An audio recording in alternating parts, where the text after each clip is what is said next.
It started with a smear of lipstick. Not on her collar, not on mine. On the rim of a whiskey tumbler I never touched. That glass had sat on the bookshelf beside the fireplace, a place neither of us ever used for drinking. I was dusting, of all things. Just passing the time on a rainy Sunday when I noticed it. Her shade, the one she called burnt rose, faint but unmistakable, staining the edge of a glass I hadn't seen in rotation for months. She wasn't even home. At a brunch with Emily, she'd said, though I knew Emily was in Portugal this week. She'd posted about it. I didn't say anything, just stared at that glass like it was bleeding out some quiet truth. I picked it up, held it to the light, and saw the condensation mark beneath it, faint but fresh. The house wasn't humid enough for that unless it had been placed there within the last few hours. I remember setting it down, slow, like it might detonate. I walked through the house in silence, past the kitchen where the bar stools had been rearranged, two of them facing each other now, not the TV. Her perfume lingered in the air, stronger than usual. Not sprayed like she normally did when going out. This was heavy, close, like she'd been leaning over someone. I checked the bedroom, out of habit more than suspicion. The bedsheets were neat. Too neat. The pillows fluffed in that artificial way that doesn't happen from sleep, but from correction. Like someone tried to undo a night they weren't supposed to have. That's when the cold settled in. Not panic, not rage, just a numb, spreading void behind my ribs, like my lungs had decided to forget how to fill themselves properly. I didn't say anything when she got home. I smiled, kissed her cheek, asked if brunch was good. She lied smoothly, easily. Told me Emily said hi. Told me about mimosas and avocado toast, and some stranger's dog that stole a bagel off the table. I watched her the way you watch a magician, knowing it's a trick but still marveling at the sleight of hand. Her phone buzzed as she spoke. She let it ring, glanced once, then flipped it over. I caught a glimpse of the name, Julian, which meant nothing to me. I filed it away. Later that night, I checked the call log on the shared iPad she always forgot to log out of. Julian had called 3 times in the last 2 days. I searched the name and found a local yoga studio. Turns out, no instructors named Julian worked there. She never did yoga. I began noticing the little things after that. A damp towel left in the hamper, still fragrant with men's cologne, not mine. Her jewelry dish was disturbed one morning, earrings she never wore now missing. Her car mileage didn't add up with the routes she claimed to drive. But the most telling thing wasn't any of that. It was the way she stopped checking on me. The way she started to smile more when she looked at her phone than when she looked at me. The way she seemed relieved when I said I was heading out to work late. Almost grateful. So I gave her what she wanted. Space. Freedom. No questions. I made myself easy to lie to. Encouraged her to go out with friends. Gave her privacy. I became the safe husband. The boring, dependable one. The one who trusted too much. The one who wouldn't suspect. And slowly, she stopped pretending. I started finding wine glasses with 2 sets of fingerprints. One of my shirts went missing, her favorite on me, gone from the closet. I mentioned it once. She brushed it off like it didn't matter. It did. I stopped sleeping much, not because of fear or heartbreak, but because I was building something. I needed time to watch, to listen, to document. And every time she smiled into her phone, every time she said, just going for a walk, every time she wore lingerie on a Tuesday, I smiled too. Because she thought she was getting away with it. Because she thought she was slipping through my fingers like water. What she didn't know was that I was the one loosening my grip, letting her fall, just slow enough to think she was flying. Our life had become quiet in a way that most people would envy. Mornings began with the same rhythm. Coffee brewing at 6:30, her humming softly in the kitchen, me catching the news while she packed her gym bag. We shared meals, split chores, texted midday just to check in. On the surface, we were the picture of a well-functioning couple. No screaming matches, no slammed doors, no chaos. We had routines, traditions. Taco Thursdays, movie nights on Sundays. That little trip we took every fall to the same sleepy coastal town. Our friends often said we were so solid, and for a while, I believed it. I wanted to believe it. But then something shifted, almost imperceptibly at first. She started waking earlier than me, getting dressed before I even stirred. Her gym routine became more intense, and suddenly she was doing evening classes too. Hot yoga, she said, brushing away my teasing questions with a kiss on the cheek. I didn't push it. If anything, I was proud of her commitment. But then came the first real jolt. She began locking her phone. Not just a passcode, but actual facial recognition. A phone that once sat casually on the counter now never left her side, even when she showered. She claimed she was working on boundaries. I nodded, pretending to understand. I wanted to respect her space. That's what good husbands do, right? Support their wives in their personal growth, even if they're not part of it. And so I gave her room. But the space I offered turned into a vacuum. She started going out after dinner. Not always, but enough to notice. At first, it was meeting up with Sasha or networking with the creative group, things I had no reason to doubt. But when I offered to drive her once, she declined with a look too sharp for such a simple gesture. I don't want to be that couple that's glued to each other all the time, she said with a forced laugh. I smiled back, but my chest tightened. That night I waited up, not out of suspicion, but something quieter, like a thread pulling loose. She came home flushed, smelling of someone else's cologne, the kind that lingers even after a hug. Her story was about cocktails and loud music and some new artist she wanted me to look up. She talked fast, distracted, eyes darting past mine. It didn't feel like she was lying, just rehearsed. And then there were the purchases. Unfamiliar names on the credit card bill, boutiques and neighborhoods she never mentioned visiting. One charge from a hotel bar in the middle of the day. I asked once, gently, and she told me she'd been meeting with a mentor for a potential consulting gig. Said she forgot to mention it. I believed her. I needed to. But belief started becoming work. One Saturday, I got into her car to grab her phone charger, and the seat was pushed all the way back, too far for her legs. In the cup holder was a receipt for 2 lattes, time-stamped for the morning she told me she was hiking alone. I stood there for a long time, staring at that little slip of paper like it held some kind of code I hadn't yet cracked. But I didn't ask. Instead, I made dinner like always. Lit the candles she liked. Pretended I hadn't seen anything. That week, she started talking about needing a solo trip. Just a weekend to clear her head. She said she wanted to journal, reset her intentions. I told her it sounded healthy. I told her I supported her. She smiled, but it didn't reach her eyes. That was the moment I knew, not the lipstick or the receipts or the lies. It was her smile. It used to curve naturally, like muscle memory. Now it had edges. It was too polite. Too practiced. Like a woman trying to be kind to a man she no longer loved, but didn't yet know how to leave. And I stayed quiet, even then. Because what do you do when the person you build a life with starts building a world that doesn't include you? You keep showing up. You keep playing your part. Because as long as you're still in the scene, maybe, just maybe, she'll look at you the way she used to. But she didn't. She talked about growth and evolution, but every new version of her moved further from me. And I stood there, still wearing the same vows, hoping I wasn't the only one who remembered them. It happened on a Thursday, the most ordinary day of the week. The kind of day that slips through your life without making a sound. She was already gone when I woke up, early meeting, she said. I had a later start, so I brewed my coffee, fed the dog, and went to grab a sweater from the dryer.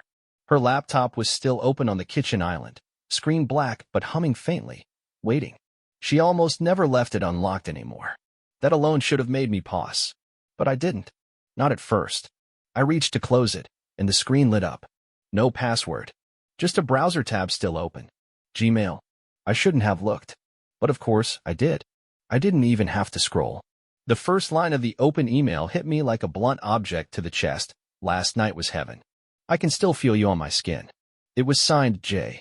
I read it again. And again. And then I read hers. She hadn't responded yet, but she'd drafted a reply. You make me feel alive in a way you never could. I wish I could just stay in bed with you all weekend. Every time he touches me now, I have to pretend.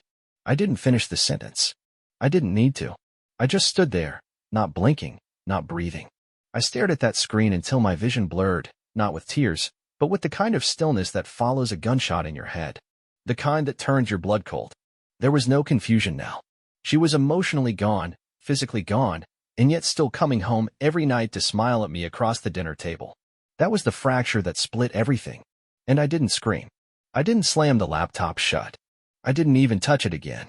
I backed away from it like it was some sacred truth I wasn't supposed to see. I sat down.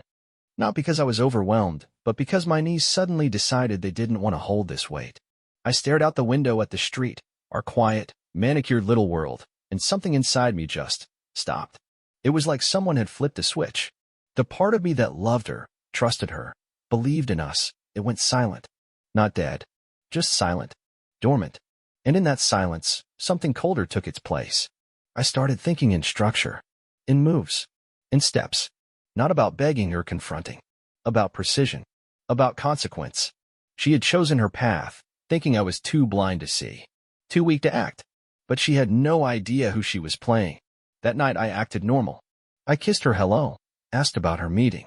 She told me some bullshit about quarterly reviews. I nodded along. She poured wine, talked about planning a trip together. I smiled. I let her think I was still in the game. Still stupid. Still safe. I didn't bring up the email. I didn't mention Jay. I waited. I studied her. I watched how easily she lied. How casually she touched me. And every moment, every word, was being recorded, cataloged. I was building something. Not revenge. Not yet. But the blueprint of it. And she handed me every brick with her lies. I became invisible. Not literally, of course, but in every way that mattered. I stepped out of her line of sight. I stopped offering opinions, stopped initiating plans, stopped asking where she was going or when she'd be home. I gave her the illusion of freedom, of space, of me slowly slipping into irrelevance. And she took it, eagerly. That's when I started moving. I bought a prepaid phone. Cash. Registered to no one. I used it to create a fake email and set up a bland, forgettable Instagram profile with 0 followers and a stock photo profile pic. Just a name, Tom Reeves, generic enough to blend in. I sent her a message from that account. Just a simple compliment on one of her recent selfies. The one where she wore the tight gray dress and claimed it was from girls' night. Within an hour, she replied. Polite at first, but curious. Over the next few days, she kept the conversation going. I never flirted, just asked vague questions, commented on her energy. She opened up faster than I expected. She said she felt trapped sometimes, that relationships get routine, and how some people stop seeing you. I screenshotted everything. Meanwhile, I began checking our joint accounts daily. I created a spreadsheet, tracked every charge, cross-referenced it with dates she claimed to be elsewhere. Found a recurring charge to a tiny independent florist out in Greenpoint. Odd, considering she hated flowers in the house. I called them from a blocked number, asked about recent orders. The woman on the phone was eager to help, small business pride. She confirmed flowers had been delivered 3 times in the past month. Each time, the recipient was Amelia. Not our address. Not her office either. A third location. A private mailbox under a different name. I made note of it. That night, she came home glowing. Said she'd had a breakthrough in therapy. Feeling more grounded lately, she told me. I nodded. Told her I was proud of her. Then I asked a single question, casually, between bites of pasta. How's Sasha been lately? She froze, half a second, barely noticeable. Good, she said. Busy. I smiled. Sasha had posted that morning from London. Business trip. Clearly not in town. I let the lie hang there, suspended in silence, and then shifted the conversation to weekend plans. She exhaled, relieved. Didn't know she just confirmed everything. A few days later, I asked her if she could pick up a package for me near the downtown office. She said sure. I gave her the name of a cafe. What she didn't know was that I'd arranged for a courier to deliver a time-stamped envelope at that exact moment, with my name on it. I had no real need for it. It was bait. She never showed. Later, she claimed traffic was too heavy. Said she forgot. I nodded. Already knew she wasn't anywhere near downtown. I'd installed a discrete location sharing app weeks ago, disguised as a photo backup tool. She was on the Upper West Side, at the same address as the flower delivery service. Next move, I called Emily, her old college friend. Asked about their art exhibit plans she'd mentioned the weekend before. Emily was confused. Said she hadn't seen my wife in months. Said she thought we were traveling. I apologized for the mix-up. Hung up. Another lie exposed. I kept the pattern going. Dropped subtle references, half-truths of my own. Told her I might be going away for work, watching for her reaction. She barely looked up from her phone. I began timing my arrivals. Coming home unexpectedly early, making noise just outside the door before entering. Each time, she'd jump. Once, I found her lying on the bed, phone face down, flustered. Said she was watching a movie. The screen was dark. Another night, I asked if I could borrow her car. Mine was acting up. She hesitated, then handed over the keys. I drove straight to the garage, popped the trunk. Found a small gym bag inside with a change of clothes, perfume, and a bottle of travel-sized mouthwash. None of it familiar. All of it staged for someone else's presence. I zipped it shut, placed it exactly as I found it. When I returned the car, I thanked her, kissed her forehead. She smiled like everything was fine, like I was still the man she could deceive. And maybe that was the worst part. How confidently she walked through each lie, thinking I was still in the dark. But I wasn't. I was 10 steps ahead, watching, learning, calculating every piece of her new life like it was a puzzle I'd been meant to solve. She didn't know I'd mapped her patterns, tracked her calls, decrypted her passwords. She didn't know I'd mirrored her every move. Because I wasn't trying to stop her anymore. I was letting her dig deeper, lie more boldly, invest herself into the fantasy she thought was secret. Because when I finally strike, it won't be a confrontation. It'll be a collapse. And by then, she'll be too far gone to escape it. It happened on a Saturday evening, just past 7, in the glass-walled restaurant on the rooftop of the Miramar Hotel, her favorite place in the city. She thought it was a spontaneous date night, a gesture of love from the husband she assumed was still hanging by a thread, desperate to keep her. She wore that red silk dress, the one she knew drew eyes, and she played the role perfectly. Charming smile, feigned warmth, the occasional touch across the table. I played along. I ordered her favorite wine. Let her talk about nothing, pretend this was normal. I waited until the main course arrived. Waited until her guard was completely down, until she was swirling her glass and laughing at something she didn't actually hear. Then I gave the signal. From the far end of the room, the waiter nodded and walked toward us, tablet in hand, presenting it like a dessert menu. "Compliments of the gentleman over there," he said, pointing toward no one in particular. She looked confused, curious, then amused, until she looked down. The screen came to life with a single video, silent, crisp, time-stamped. It played without sound, but the images were unmistakable. Her, in a dim apartment, straddling a man I'd never met. Slow movements. Intimate. Her hands tracing his face like she once did mine. Another clip, a hallway camera from a budget hotel, her laughing, keys in hand, slipping her ring into her purse before following him into room 403. And then a final photo, her naked on a hotel bed, asleep, while he sat at the edge tying his shoes. She blinked, froze, tried to speak, but nothing came out. Her face went pale, then flushed, then back to white. "What is this?" she whispered, voice barely holding together. I didn't speak, just watched her. Watched the progression unfold exactly as I knew it would. First came the denial. "This isn't what it looks like," she said, voice tightening. This is old. This is from before we were working on things." But the timestamps made that impossible. Next came justification. "We were going through a rough time. You were always distant. I didn't know if you even cared anymore." She glanced around, her voice trembling, conscious now of the other diners, of the soft music and laughter around us. Then came the blame. "You weren't there, you never noticed me. I was lonely. I needed to feel something." Her words hit harder than she thought, because she was right. I hadn't noticed. Not fast enough. I'd been too trusting. That wouldn't happen again. And then, as if the performance required a final act, she shifted to mocking confidence. "You know what? Maybe I did do it. Maybe I needed someone who actually made me feel alive. Maybe you were just too dull to see it coming." Her eyes burned now, daring me to react, to explode, to humiliate her here. But I didn't flinch. I leaned in just slightly, close enough that she could feel the cold edge of what was coming, and I said the one sentence I had rehearsed for weeks. Calm, quiet, precise. "You gave yourself to a man who can't even pay for his own drinks, and I just transferred every asset out of our joint accounts 3 hours ago." Her breath caught.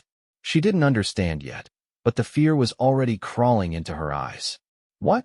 she whispered, trying to smile, trying to find a lifeline. "You wouldn't," but I just stared at her. I let the silence close in around her, let the weight of everything I knew press down without mercy. She looked at the tablet again, now idle, black screen reflecting her own stunned face back at her. She tried to reach for my hand, the same hand she used to clutch like it meant everything. I pulled it away, slow and deliberate. Around us, the city shimmered through the glass, unaware. The waiter stood a few feet away, pretending not to listen. She was trapped, suspended between the wreckage of her secrets and the realization that I was not the man she thought I was. I was never going to plead, never going to break. I watched her facade crack, layer by layer, until all that remained was the trembling shell of a woman who had bet everything on my silence. I didn't leave. Not yet. I wanted her to sit in it. I wanted her to feel it. I wanted her to understand that the life she knew was already gone, and that I was the one who buried it. She didn't speak for a full minute after I dropped the sentence. Just sat there blinking, lips parted slightly, trying to decide which version of herself to become. When she finally did open her mouth, it came out sharp, defensive. You know what? You've always been like this, controlling, quiet, always watching. No emotion, no passion. Her voice cracked at the edge, but I didn't respond. I just looked at her. That silence, my silence, unnerved her more than any outburst ever could. She needed noise, conflict, a chance to manipulate the chaos, but I gave her nothing. So she shifted gears. You smothered me, she said, leaning in now, trying to grab the narrative and twist it into something she could hold. You planned every vacation, every dinner, every goddamn birthday like it was a business proposal. I couldn't breathe with you. You made everything feel like a checklist. I took a slow sip of water, placed the glass down gently, and met her eyes. And yet you lied just to keep the checklist going. She flinched at that. Just a flicker, but enough. You're twisting this, she hissed, starting to lose the thread, starting to feel it unravel. I didn't plan to hurt you. You were just so dull. I needed something real. I needed fire. You were sleepwalking through our life. I tilted my head slightly, the way a surgeon might study a wound before cutting. Then you should have had the spine to leave before spreading your legs for someone who couldn't even afford a decent hotel. Her mouth opened like she might scream, but nothing came. Just rage pulsing behind her eyes. Don't you dare talk to me like that, she snapped. I gave you years of my life. I built everything with you. Her voice rose. People turned to look. I didn't care. And then you burned it for a man who doesn't even know your middle name. She slammed her hand on the table. You think you're better than me? You think you're so calm and collected, like that makes you superior? You're pathetic. This is why I did it. This is why I needed someone else. You were never enough. Not once. Her words were knives, meant to draw blood. But I didn't bleed. I sat perfectly still, watching her claw at a wall that no longer existed. No, I said finally, voice like ice. You did it because you thought I'd never find out. You did it because you believed I was too loyal to notice when you stopped looking me in the eye. She stared, eyes flickering between rage and desperation. You're not even angry, she said, quieter now, like it was finally starting to dawn on her. You're just done. I said nothing. She shook her head, grasping at something that could hold her above the rising flood. What do you want from me? An apology? Fine. I'm sorry. I'm sorry I cheated. I'm sorry I needed more than whatever this robot version of you is. Happy now? I let the silence stretch until it hurt. You're sorry you got caught. That's all. Her eyes filled in, not with guilt, but with panic. Real panic. Because she could see it. In my eyes. In the way I wasn't leaning forward anymore, wasn't reaching for her, wasn't holding on to any part of the love she thought still anchored me. I had let go. And that was the one thing she never prepared for. You're not just leaving, are you? She whispered. You're not just walking away. I held her gaze, steady, unflinching. I already left. I'm just waiting for the rest of you to realize it. That's when she broke, really broke. The mask fell, the anger collapsed, and all that was left was a woman staring into the eyes of a man who no longer saw her. She grabbed my wrist, nails digging in just slightly, voice trembling. Please, please, don't do this. We can fix this. We can talk. We can. I pulled my hand away, slowly, cleanly, like slipping out of a trap. You talked when you thought I wasn't listening. You touched when you thought I wasn't watching. You chose. I just let you. Her lip quivered, her mascara smudged, and for a moment, I saw the full weight of what she'd done crash into her all at once. Not because she lost me, but because she realized she never had power to begin with. I stood up slowly, smoothed the sleeves of my jacket, and looked down at her one last time. And the fear in her eyes wasn't about punishment. It was about insignificance. She had played her game. And lost. Because now she understood, I never needed to raise my voice to destroy her. I just had to stop caring. Revenge began in silence, just as the betrayal had. No declarations, no warnings, just small, deliberate movements in the shadows of her oblivious routine. First, I gathered everything: texts, emails, GPS logs, timestamps from cameras she never knew existed, printouts of her false alibis cross-referenced with hotel receipts and bank statements. I organized it all in a private cloud folder titled Taxes, a place she'd never look, with subfolders labeled by date and incident. Every digital trace, every image, every message from Jay. I saved it, duplicated it, encrypted it. Then I moved to the financials. I had already removed my name from the joint credit card weeks ago, but now I froze the entire account. Transferred all remaining funds from our shared savings into a private high-yield account under my name alone, perfectly legal, since I was the sole contributor. I rerouted my direct deposit, locked her out of the online portals, canceled her access to the premium cards I had added her to years ago. The look on her face when her Amex declined at brunch 3 days later must have been priceless. She didn't say a word about it, thinking it was a glitch. I wanted her to feel that slow suffocation, the quiet panic of losing ground without knowing why. Next, the car. Technically it was mine, bought in cash, registered under my name, though she drove it most days. I called the dealership and arranged a new key fob, then waited until she was out for one of her yoga sessions and picked it up myself. Parked it in a private garage I rented across town. Left her a rideshare gift card and a note. Take time to reflect. Then the utilities, gas, water, electricity, all in my name. I contacted the providers, gave notice, and scheduled shut-off dates spaced a few days apart. Not immediate. No, I wanted it to feel like decay. Lights flickering out. Cold showers. Missed deliveries. A slow unraveling of comfort. She wouldn't notice right away, and by the time she did, I'd be long gone. Then came the legal groundwork. I met with a lawyer 3 weeks before I dropped the truth at the rooftop dinner. Brought in all the documentation, every betrayal laid out like an evidence board. He smiled grimly, said it was the most thorough prep he'd ever seen. We filed the initial divorce motion under seal, time to drop the morning after her birthday. I also filed a claim for full division of assets based on infidelity and financial misconduct, backed by a timeline that made it impossible to deny. I didn't want just out, I wanted her hollowed. I crafted an email to her parents, people who once called me their son, calm, professional, with attachments. Photos, screenshots, exact dates. I didn't accuse her. I simply shared what I had discovered and expressed sadness that it had come to this. I sent it just before their Sunday brunch, knowing they checked their emails over coffee. Her mother called me in tears. Her father didn't respond, but I heard he canceled a planned visit with her that same week. I informed her best friend Lily, too, not through confrontation, but with facts. Since you've always supported her growth, I thought you'd want to know who she's growing with. No insults. Just evidence. I watched the ripple spread. Her phone started buzzing more. Her smiles disappeared faster. She became jumpy, paranoid, distracted. And yet, she still hadn't connected the dots. She still thought she could patch this with a few tears and a half-hearted apology. I smiled at that. Finally, I contacted her employer, an agency that valued discretion, integrity, and public image. I didn't tell them she cheated. I told them she'd been using company time and resources to pursue a personal affair with a known client, using her work calendar to cover her tracks.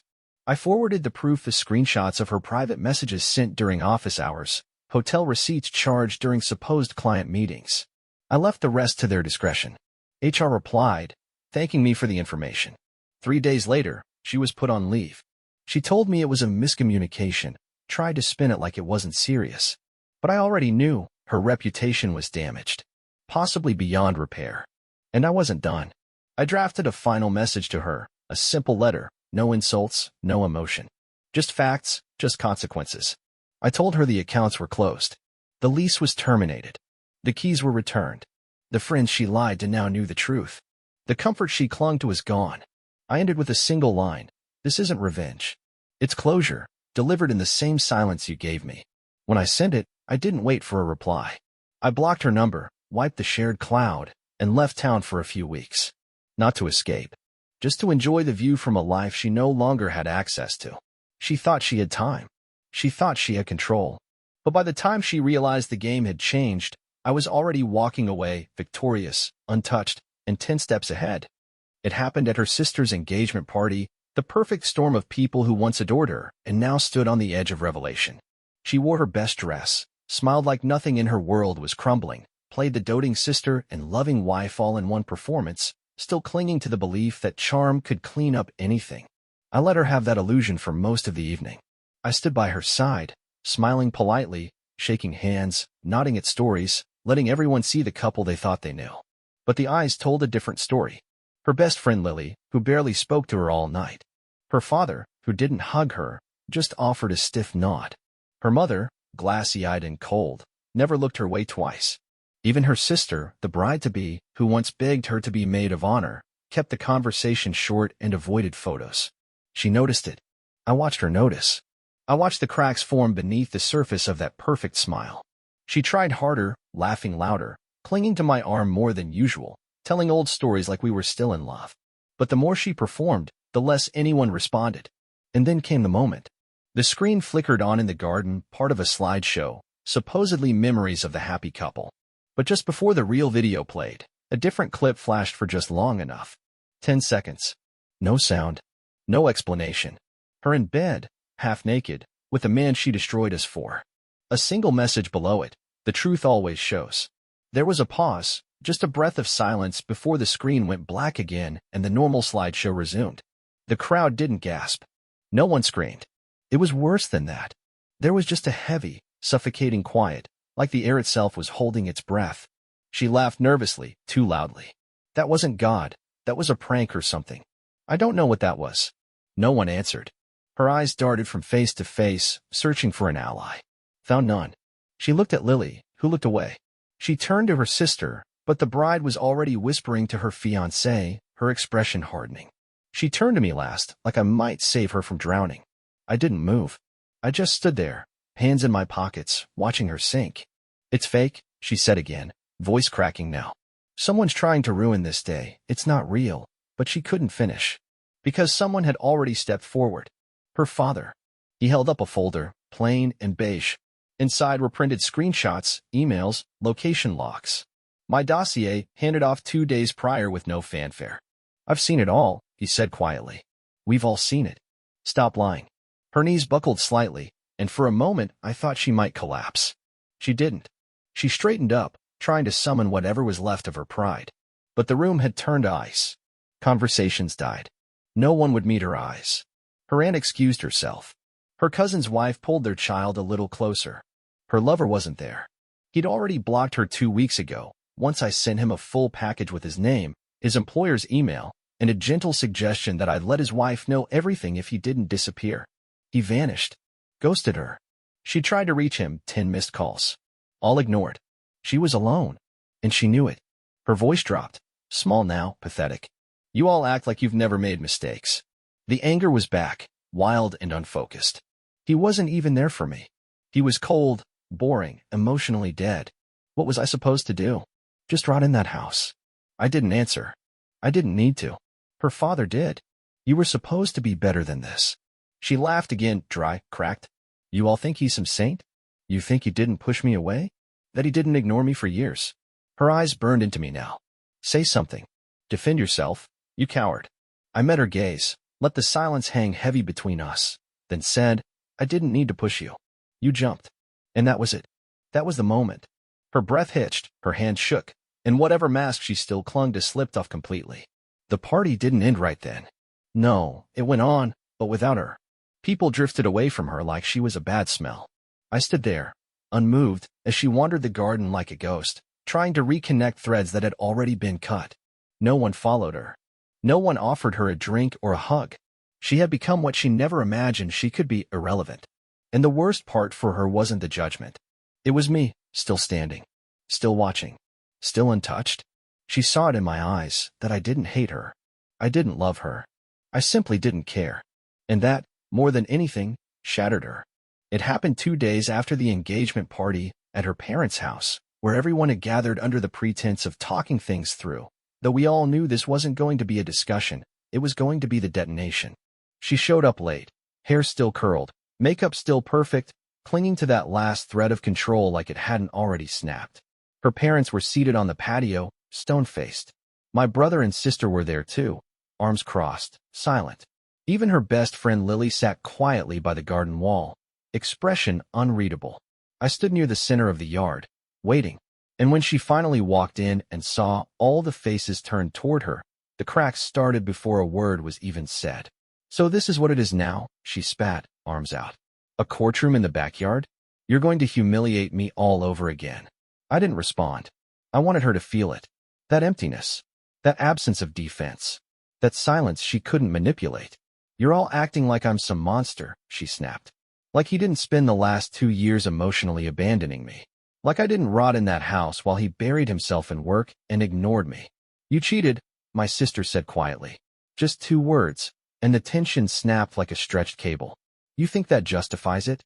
I stepped forward then, voice low but sharp. You could have left. You could have spoken. You could have respected me enough to walk away before you started sharing beds with strangers. She laughed, a loud, bitter bark. Strangers? You don't even know who I am. You haven't for years.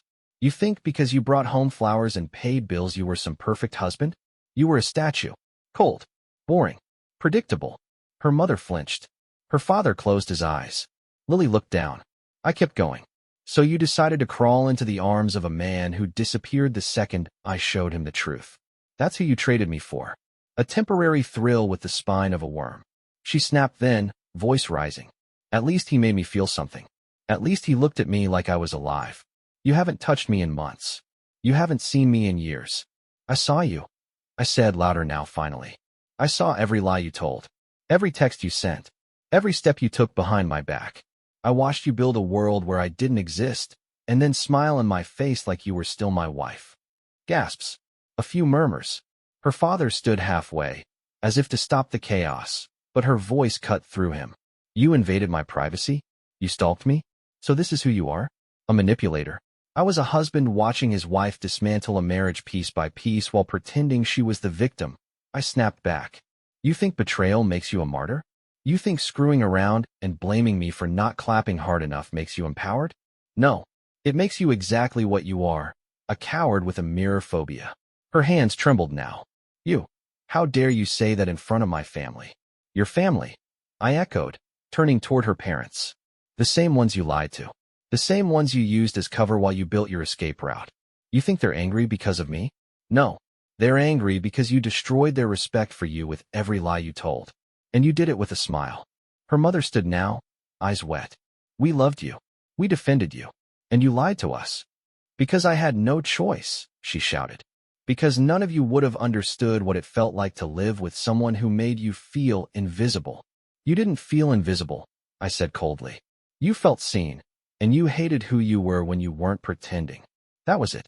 The final blow. Her mouth opened, but no sound came out. Her eyes welled. Her voice broke. You're so good with words. You always were. Maybe that's why I hated you. And maybe that's why you'll remember this conversation longer than anything he ever whispered in the dark. The silence after that was deafening. She stood trembling, mascara streaked, chest heaving. The others were frozen, stunned. Even her father couldn't look at her. I stepped back, gave her one last look. I hope he was worth it, I said simply. Because this is all you have left. And then I turned and walked out, past the whispers, the shock, the shame thick in the air. I didn't look back. I didn't need to. I knew the sound of a world collapsing when I heard it.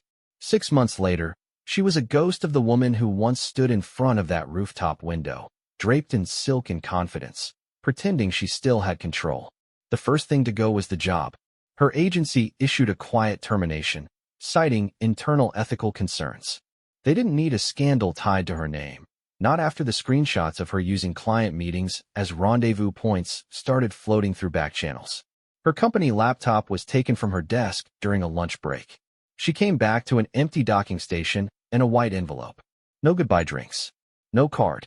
Just a clean cut. Then the friends peeled away, slowly, silently, like the tide retreating from a beach no one wanted to walk anymore. The ones who used to tag her in stories and Sunday brunches stopped replying altogether. She posted a few healing journey quotes, a half-hearted attempt at reclaiming victimhood, but the likes dried up. Even Lily, her confidant, blocked her after seeing how much she lied to everyone, to herself. In the neighborhood, people didn't talk to her, they talked about her. She'd walk past the corner bakery and the clerk would pretend to rearrange the croissants. Kids she used to babysit turned their heads when she passed. Her yoga studio unsubscribed her from their private invite group. She moved out of the condo we once shared after I sold it off and kept the profit. I heard she's renting a 1-bedroom outside the city, near a strip mall. Works part-time at a juice bar. No one asks about her past there. That's probably why she chose it. And him? The man she bet everything on? He disappeared the second the walls caved in. Blocked her number. Moved cities. His wife filed for divorce the same week. He told her he never promised anything and that he wasn't looking for a rescue mission. That was the word he used, rescue. Like she was drowning and expected him to build a raft. She tried to call me at first. Left voicemails pretending to be calm. We should talk. It doesn't have to end this way. Then the texts came. Long paragraphs. Apologies laced with nostalgia. I miss the way you used to make coffee just right. I never stopped loving you. I just got lost. Please just answer. I never did. Until one night, she showed up. She waited outside my new place for 3 hours in the rain. I knew she was there. I watched from the upstairs window. Hair soaked, hoodie clinging to her, makeup ruined. She rang the bell once. Then again. Then again. When I finally opened the door, I didn't say anything. Just looked at her. She broke. Dropped to her knees right there on the porch like the concrete had pulled her down. I'm sorry, she sobbed. I didn't know what I was doing. I thought I needed something else. I thought you didn't love me anymore. But it wasn't real. None of it was real. I was stupid. I was empty. I destroyed the only thing that ever made me feel safe. I let her speak. I let her pour every broken thought out of her. She kept reaching, kept clawing at a future that no longer existed. And when she looked up at me, eyes swollen and begging, I leaned down, just enough for her to hear what came next. You didn't destroy us, I said, calm as winter. You destroyed you. I just happened to be there when the fire started. Then I closed the door. Didn't slam it. Just let it fall shut like a chapter ending mid-sentence. She stood there for a minute longer, waiting, hoping, breathing like she was about to drown. Then she left. I watched her walk down the street, soaked, shivering, and alone, not because I wanted to see her suffer, but because I wanted her to finally understand. Forgiveness isn't always the prize at the end of shame. Sometimes, it's silence. And I never heard from her again. Not really. A few emails. Some vague indirect posts. But nothing that ever reached me. Because that part of me, the one that loved her, it died the moment she handed herself to someone else and expected me to carry her guilt. I buried it, walked away, and never looked back. So now I ask you, what would you have done if it was your wife?